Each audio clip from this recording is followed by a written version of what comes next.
information. Whitney Davis said the hatred she expressed to Bobby Cutts Jr. for the murder of her sister didn't have the outcome she expected. I mean, it really didn't do anything for me. I thought I would feel so much better after getting that off my chest, but it was just, he seemed to have no emotion or reaction to what I was saying. Did the fact that you forgave him publicly create any kind of strain in family relations? I was a little concerned. None of this makes sense. But I had to be true to myself. And when Patty Porter finally faced her moment in front of Cutts, she followed through with the decision she had made.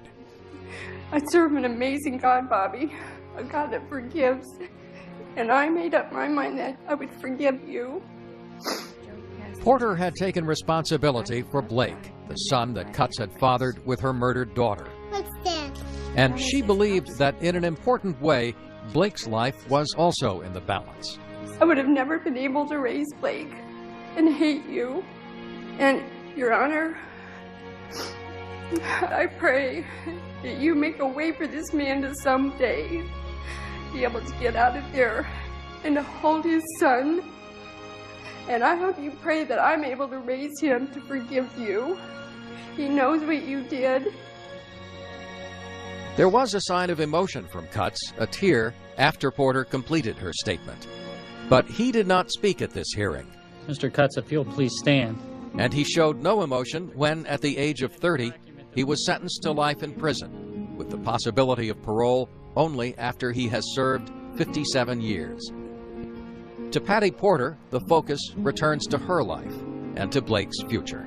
I didn't think I could raise my grandson to be any kind of a man if I was full of hate and anger. My daughter would have never wanted that either. Me forgiving him didn't change anything as far as what was going to happen to him, but it changed me. And it's almost like it gave me the freedom to just mourn my daughter's loss and not feel that awful rage that happens to you when you choose not to forgive people. I was not going to let this destroy me as well. Patty Porter reports that she and Blake are doing well. Bobby Lee Cutts Jr. remains in prison. In 2010, the U.S. Supreme Court denied his appeal. I'm John Quinones. Please join us next time for another edition of 2020 on ID.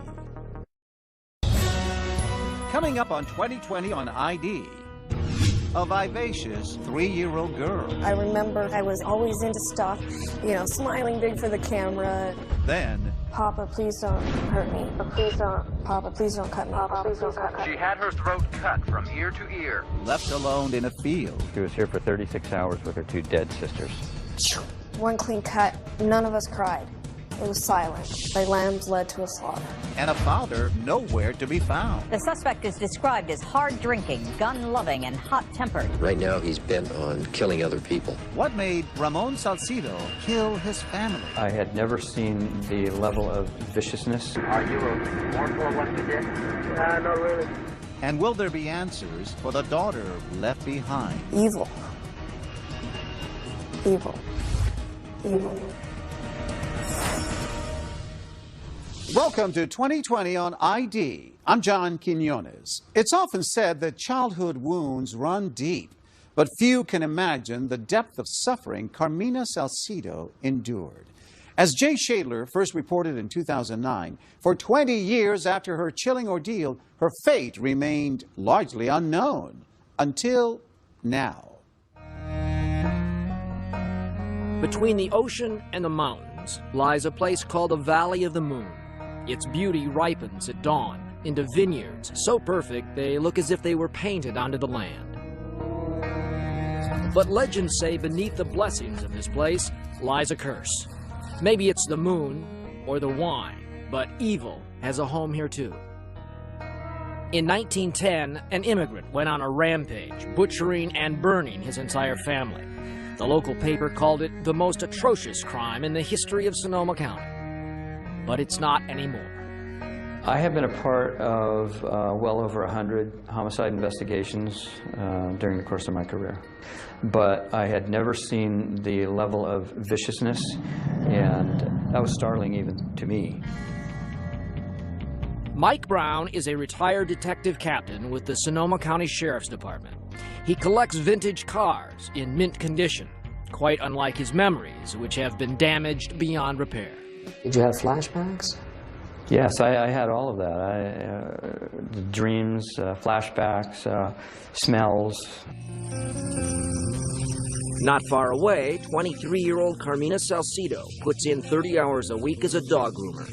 The only living things she really trusts are these animals and Mike Brown. Detective Mike Brown was, you know, that father figure that I never had. What do you get from Detective Brown that you haven't gotten from any other? Understanding. He understands, you know, what I saw, what I went through. Carmina feels so close to you. I'm very touched by that. Mike and Carmina have only seen each other a few times in the past 20 years, but 2020 brought them together for a rare and remarkable reunion at the Vianza Vineyards. Mike, how are you doing? Hi, Carmina.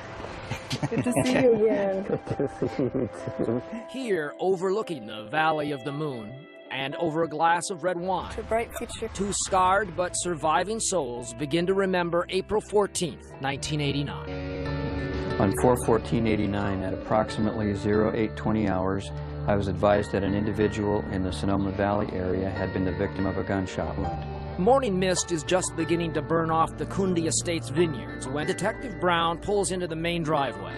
The winery supervisor, Ken Boothie, has been shot, though not fatally. And so we came out here to talk to him. Did he know the guy who was shooting him? He did.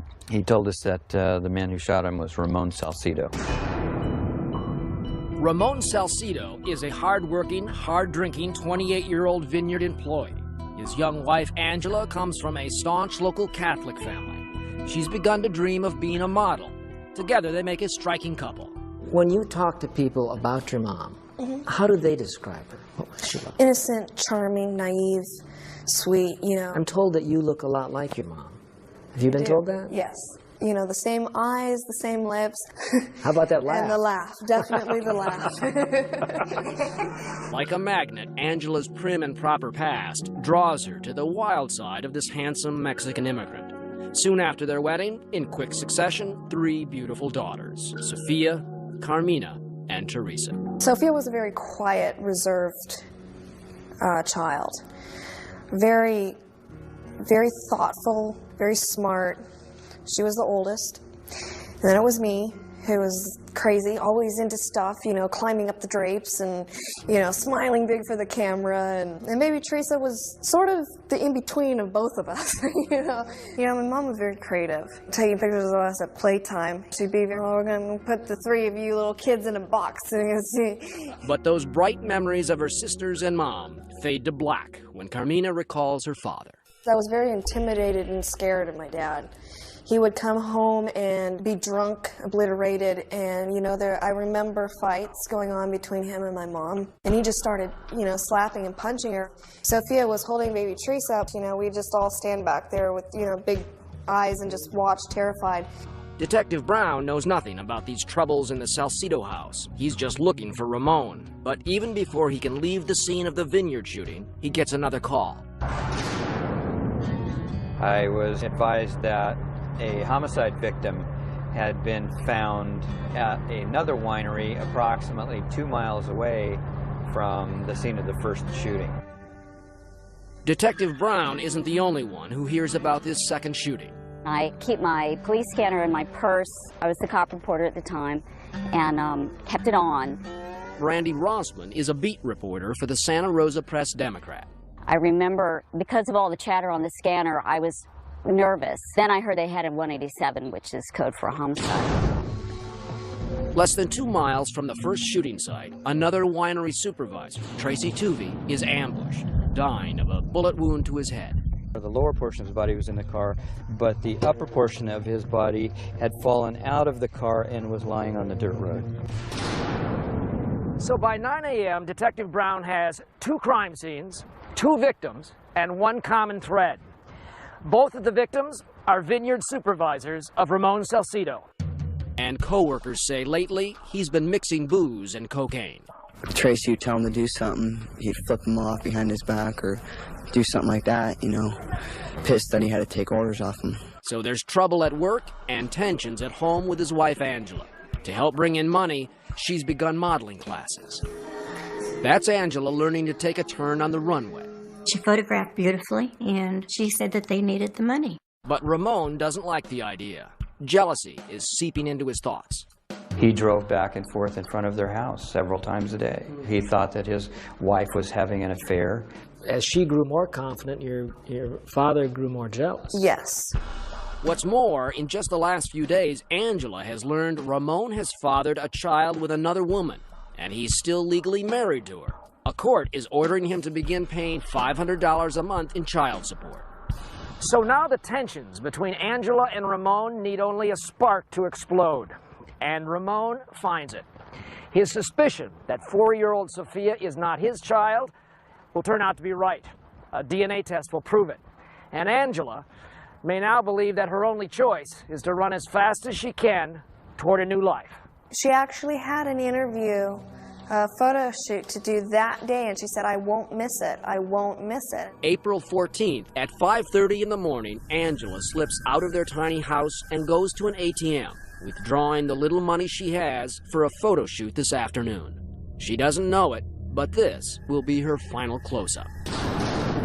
Back at the vineyard where Tracy Tuvey has been killed, something odd is happening. For a homicide, where are all the police and detectives? And there was just one detective here, that's all.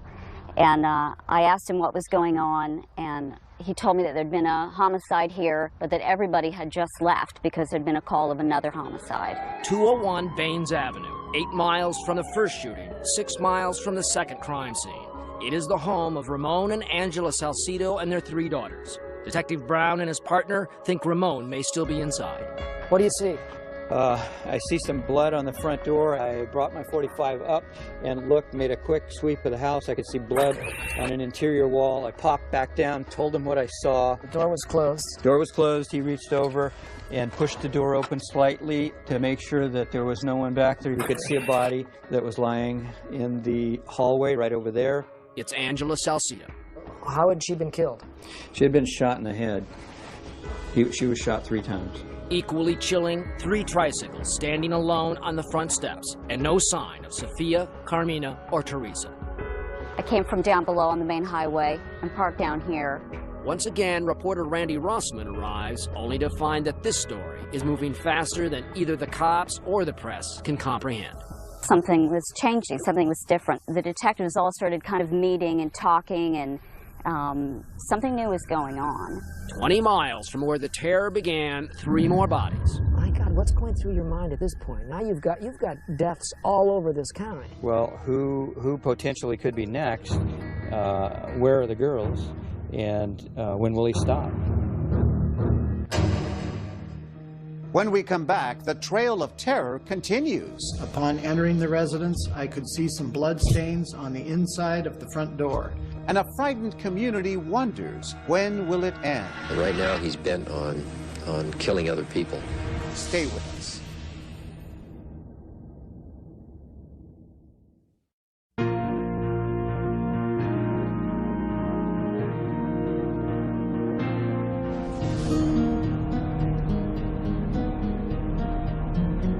I like to drive through the trees. I like to drive past the vineyards, through the hills.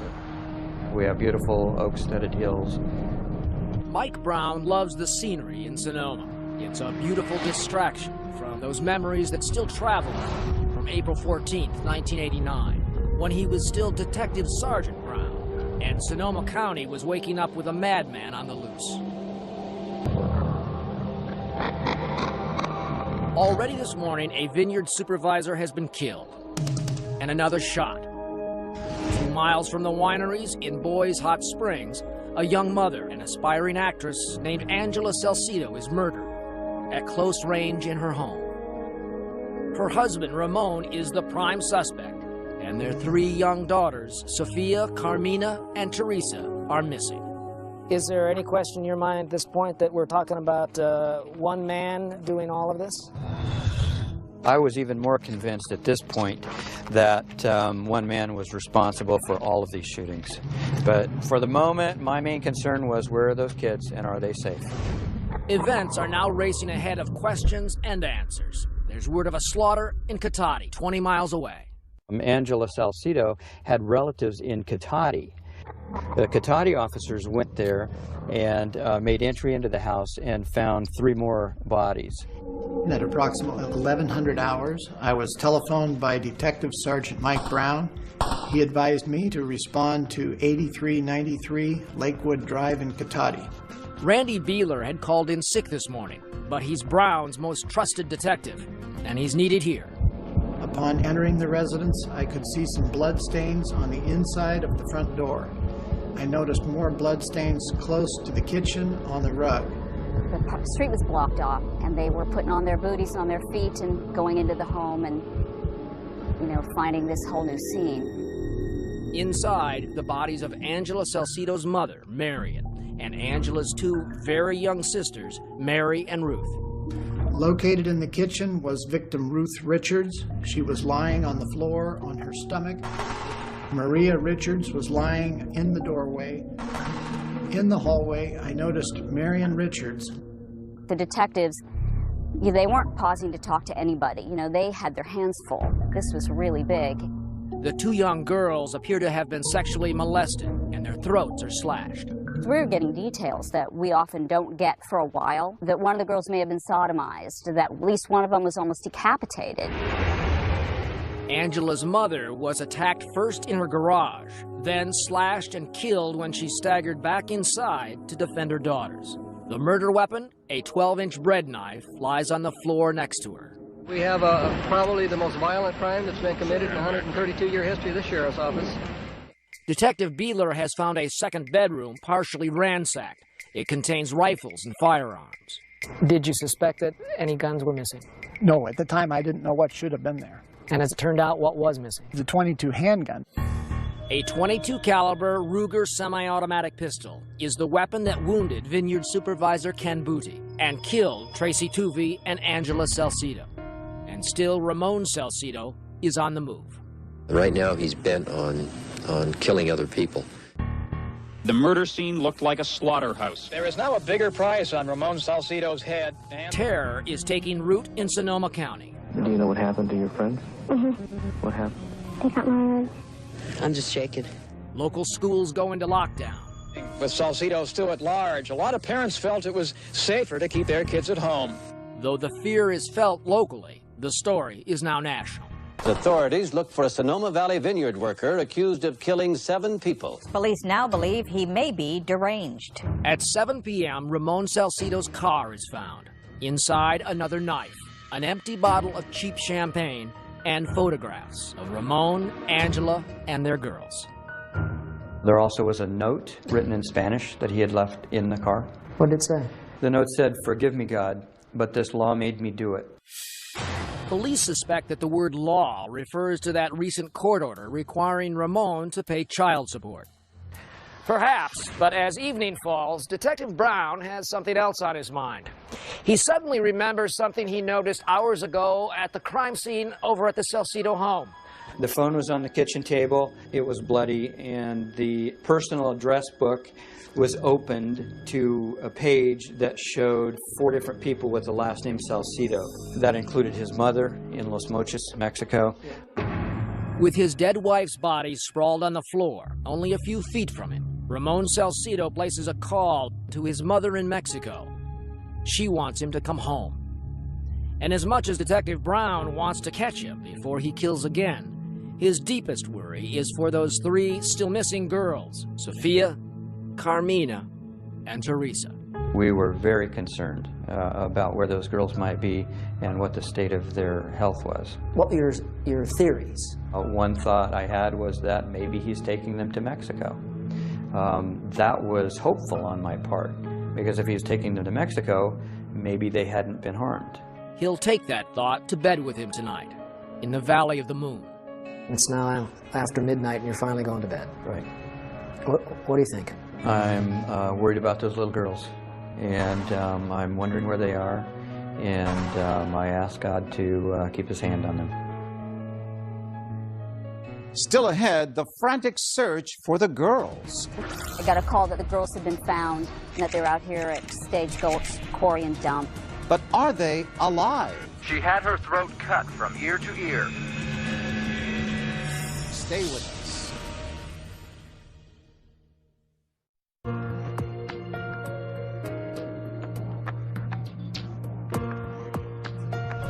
Ramon Salcido is suspected of murdering his wife and her family and kidnapping his 3 daughters. Authorities fear he may harm them as well. Can they find the girls before it's too late? Here again, Jay Shadler. The morning fog is still lying low. Sonoma County's idyllic wine country wakes up to a bumper crop of horrific headlines. 5 are dead. 1 is wounded. 3 young girls are missing, and their father is on the run. The search has widened on the west coast of California down to Mexico. Today, police are using helicopters to search for 28-year-old Ramon Salcido and fear for his 3 young daughters believed to be with him.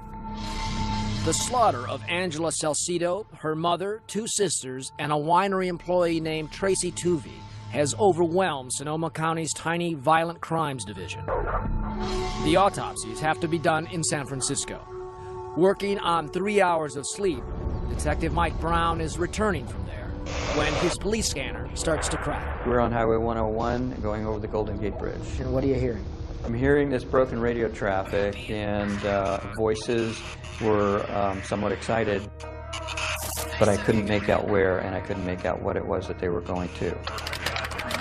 Up in Sonoma, reporter Randy Rossman is at her desk in the newsroom of the Santa Rosa Press-Democrat. By mid-afternoon, I got a call that the girls had been found and that they're out here at Stagecoach Quarry and Dump.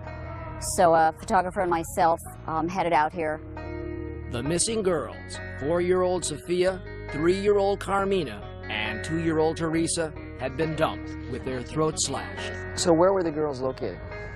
The girls were located out in that field, about 15, 20 feet from the roadway. I just remember it was easier to breathe if I kept my head down, and I just kept my head down.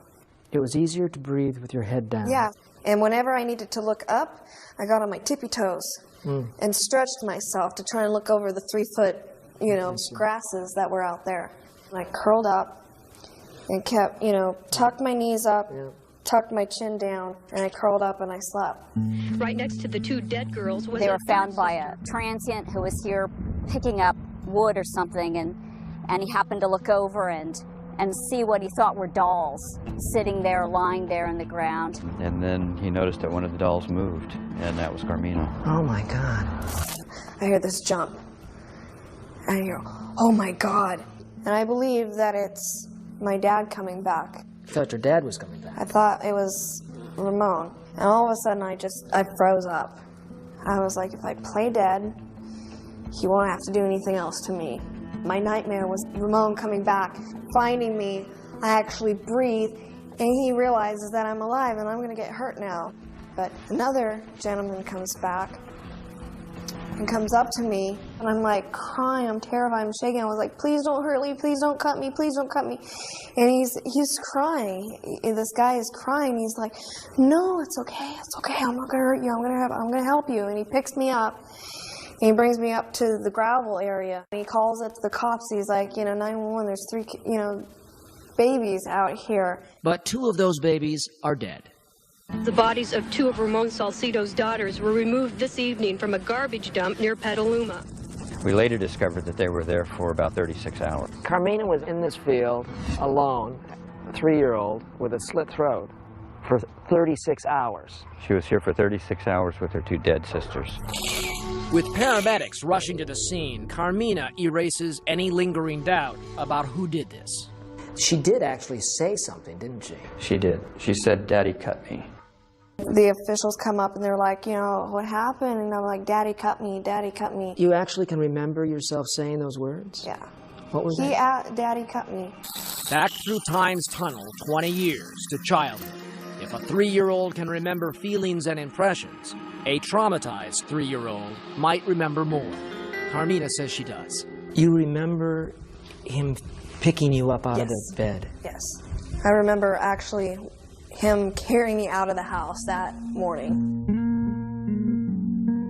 Shortly after dawn, Ramon Salcido takes Carmina and her two sisters from their beds, puts them into the family car, and drives away.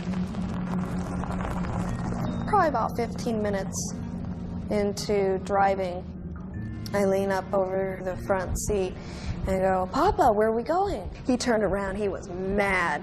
He turned around and gave me such an evil look. He's like, "Shut up and sit down." There were probably about 5 more minutes of driving. We hit some gravel. At that point, I look over at my sister, Sophia, and she just has this look of terror on her face. She knows something's terribly wrong. You were the only person who actually was present and now alive Only witness.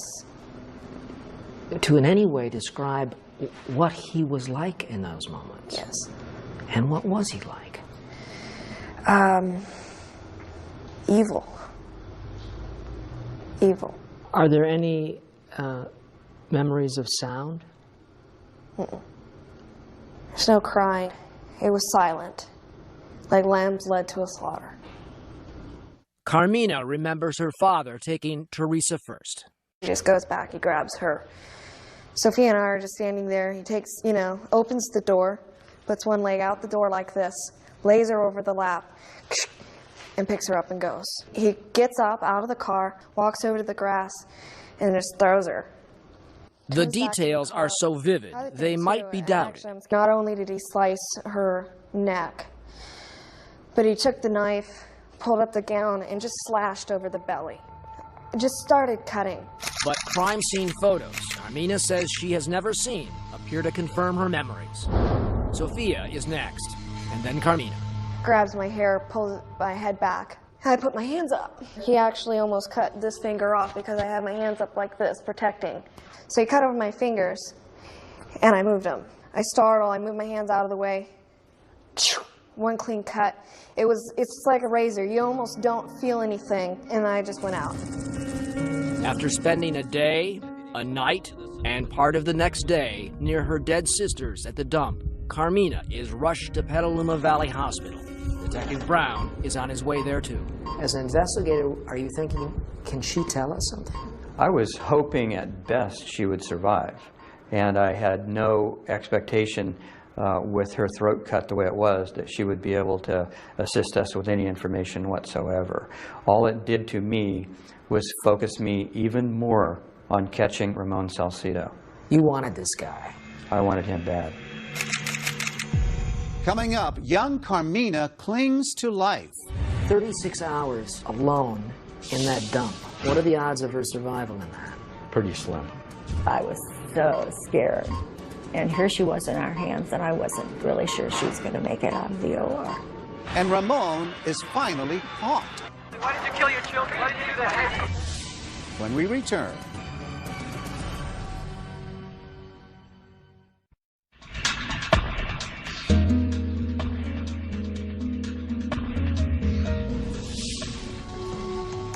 Ramon Salcido is still on the run, wanted for the murders of 7 people. His daughter Carmina, who survived 36 hours in an open field with her throat slashed, rolled into the ER on a hospital gurney, sits up, because if she lies down, she will die. When we got there, they were just bringing her in through the door. When she arrived, there was no question that there was something about her character and grit that allowed her to survive. She shouldn't have survived the injuries that she had. 36 hours alone in that dump. What are the odds of her survival in that? Pretty slim. But then what are the odds of a 3-year-old wearing a face of grace and courage? The ER nurses got out a Polaroid camera that they used as kind of standard operating procedure to document an injury, and they advanced toward Carmina with the camera, and Carmina smiled for the picture the way children smile for their pictures. Oh my God. It has stuck in my mind so vividly that the child smiling through those injuries was just incredible. Carmina survived those long hours before she was discovered by inadvertently keeping her head down and her neck wound covered. What kind of patient was she? She spent the next 5 or 6 days in very critical condition. But from the moment that she finished her surgical experience, she started to rally. But she was very personable. The nurses, she would laugh, and she was getting along with this injury almost as if it was just par for the course. She had immediately after her injury an outpouring from the community. They inundated the hospital with gifts. People have been bringing by a lot of toys for the little girl. Helped by the heroics of the hospital staff, she gained strength over the next 3 weeks, alternately charming and breaking the hearts of the nurses with a picture of a puppy in a coloring book. She took a red crayon and she cut the dog, put a line on the dog's paw and on the dog's neck, and she said, "My daddy did this." So where is Daddy? He's 800 miles away in Mexico. Ramon Salcido's 5-day reign of terror ends with his capture near his hometown of Las Mochas. The big news in Mexico City newspapers today is... In a rare piece of ABC News footage, Salcido's on board a plane to Mexico City, where he will be handed over to American authorities. What he says is as coldly shocking today as it was then. Are you remorseful of what you did? Not really.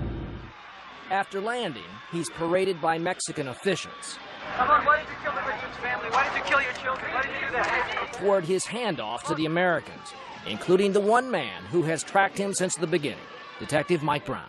I really wanted Ramon to come back to the United States and face trial and have justice served upon him here. I mean, you say that very flatly, but I mean, didn't you just want to get him back here? I wanted to throw him out of the airplane at 10,000 feet, but that wasn't my job or my responsibility, and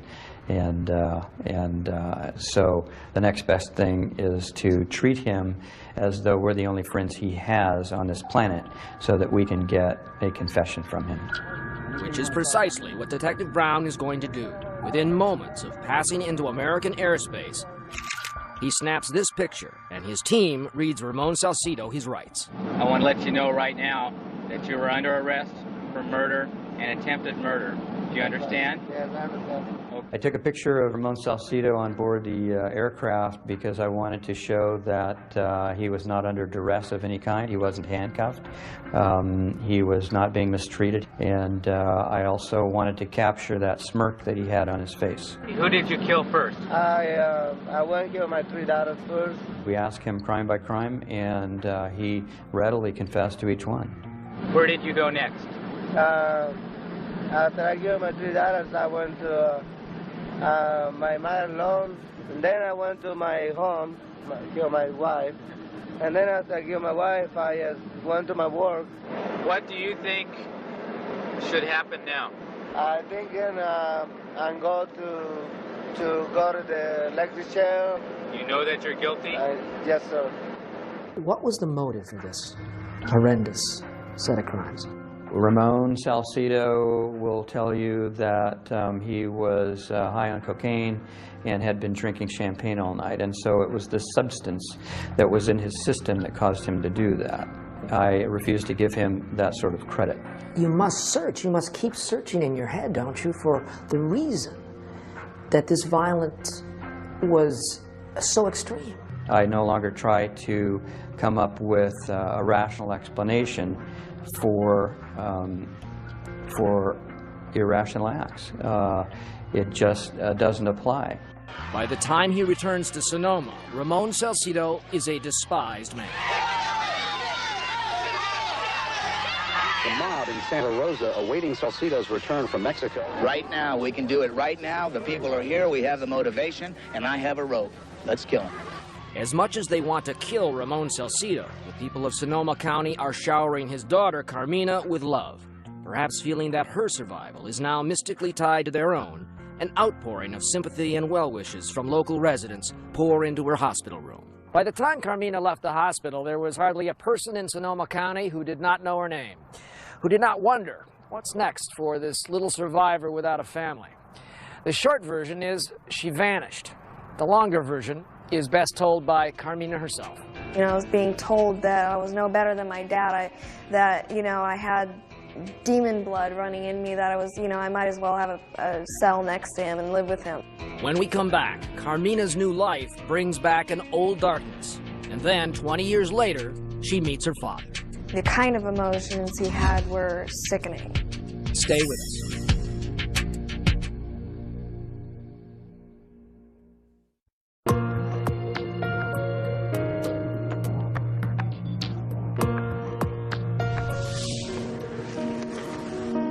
"20 years ago in California's wine country, two desperately different lives are winding like grapevines into the soul of Sonoma.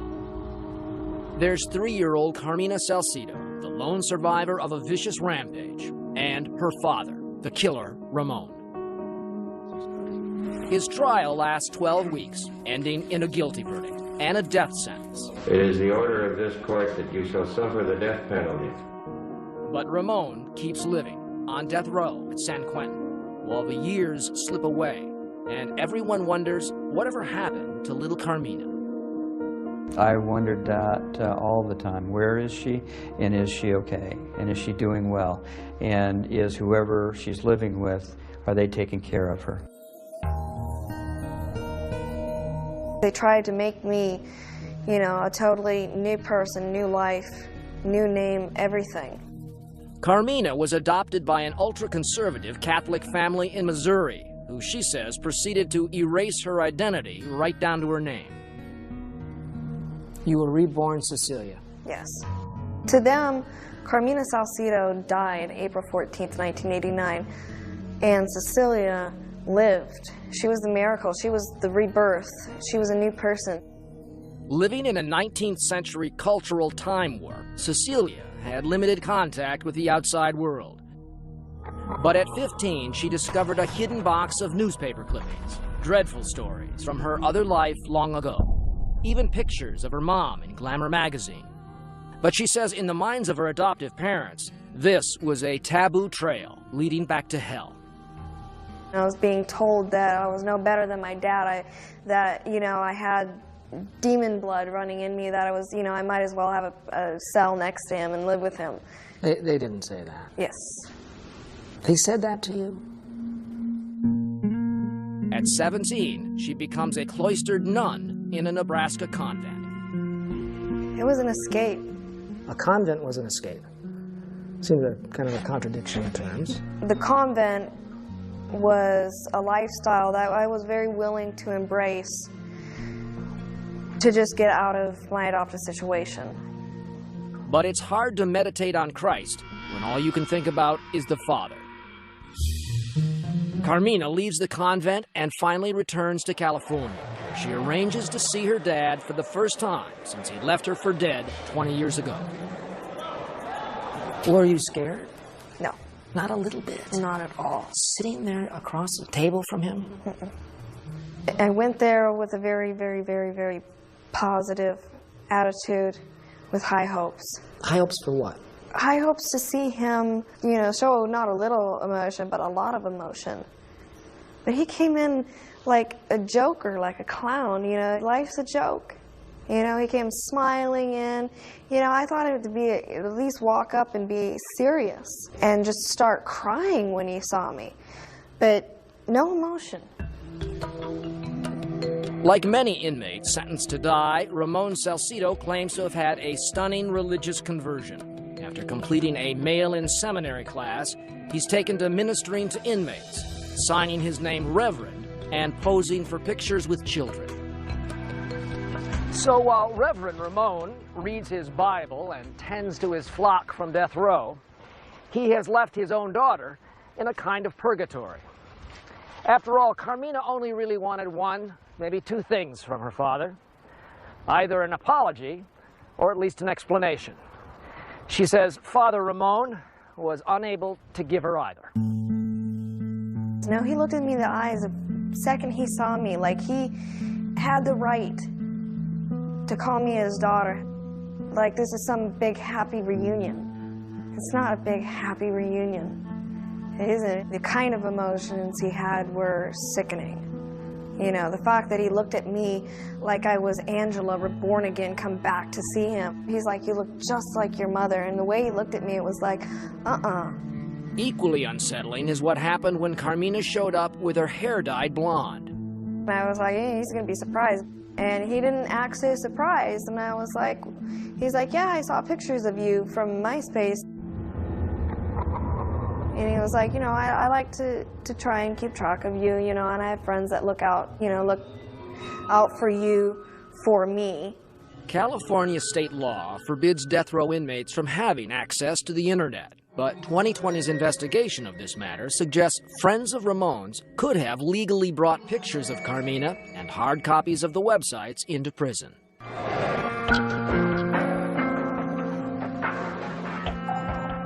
How do you feel about your dad today? I don't ever want to see him again, and I would breathe a great sigh of relief when justice has been dealt. Carmina is not alone in feeling that way. The revulsions toward this man and his crime run deep in Sonoma, even inside the gentlest of people. Take Dr. McLeod, the surgeon who saved Carmina's life. He was a death penalty opponent when he went to testify at Salcido's trial. I had access to the courtroom without going through a metal detector. And I told the DA after my testimony that, you know, I could have shot him. As for Mike Brown, I literally could go back to work and do one more job, and that would be to go to San Quentin prison and execute Ramon Salcido. Yourself? I would be just fine with that.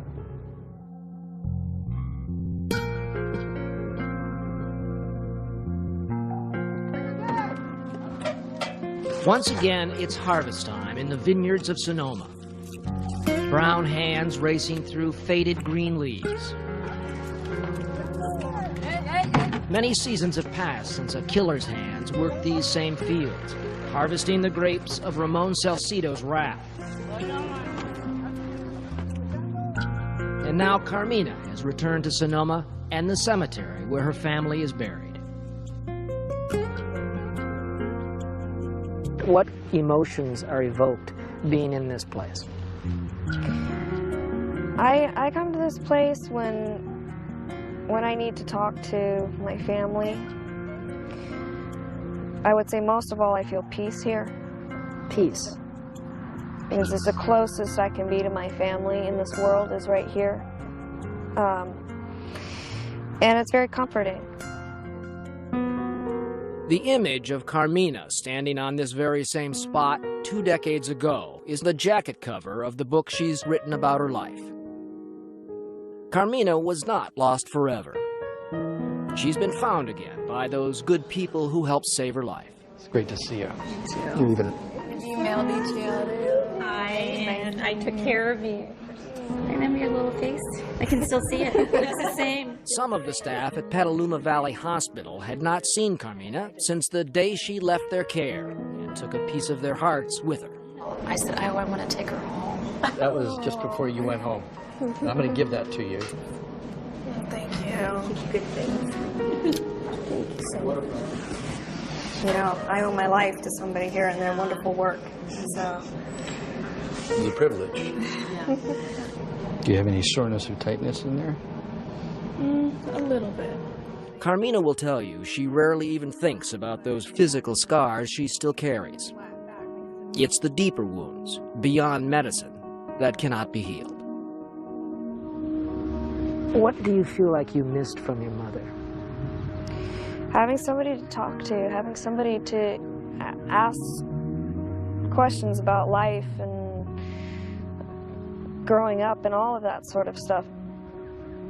I do have those moments where I cry and I wish I had my sister Sophia, to talk to and be like, well, what did you do when this happened? Yeah. Or, Mom, what did you do when life came at you like this? Who did you talk to? I've had to always be sort of a solitary soldier and just keep marching on. I know my mom's really proud of me. I really believe that in my heart.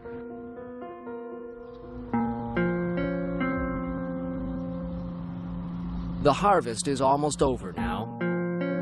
The vineyards lie still. But the vines are not dead, just sleeping in the Valley of the Moon.